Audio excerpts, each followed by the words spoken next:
Je vais vous parler du tétraèdre 64. On peut pas parler du tétraèdre 64 sans parler la théorie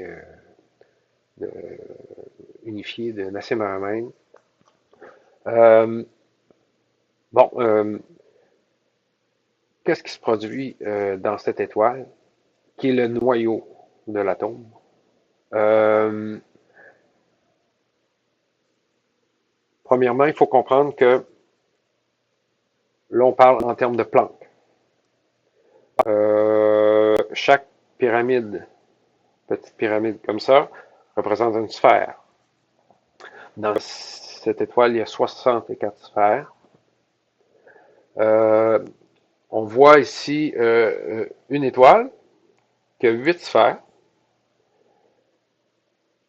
C'est 8 étoiles comme ça qui s'associent pour faire une étoile comme ça. Chaque pointe est une étoile. Chaque coin, c'est comme un cube. Chaque coin, c'est une étoile. Puis la pointe de l'étoile qui rentre, elle se rend au centre. Toutes les étoiles se rendent au centre. Ce qui fait qu'il y a un surplus d'énergie au centre.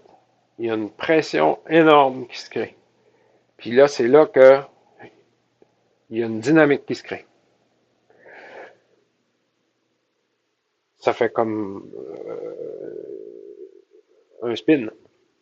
C'est une singularité qu'on appelle. Avec toutes les autres tétraèdres, Planck, il y a une dynamique dans la structure qui permet de contenir une bonne partie de l'énergie. Parce que sinon, elle se dissiperait, puis ça serait fini. Ça arrêterait. Donc, il y a vraiment une dynamique qui se crée. La singularité. La partie bleue, il y en a un à l'extérieur puis un à l'intérieur. Ces deux parties-là, ce sont les vecteurs équilibrium qui contiennent une partie de l'énergie,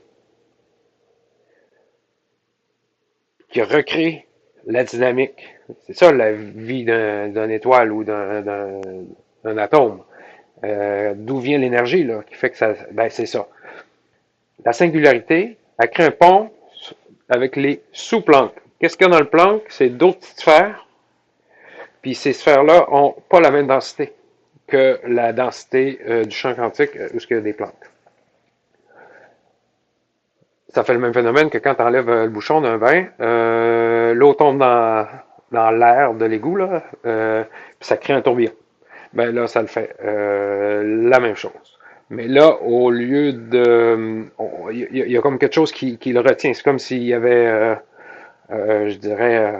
bon, comment on va dire ça? Mais en tout cas, il y a quelque chose qui contient une partie de l'énergie. Ce qui fait que cette énergie qui permet de contenir, c'est elle qui crée la gravitation. Elle retient.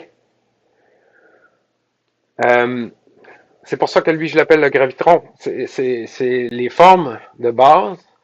Il y a une partie qui émane, l'étoile en doré émane de l'énergie, puis la partie en bleu, puis en violet au centre, ça garde l'énergie.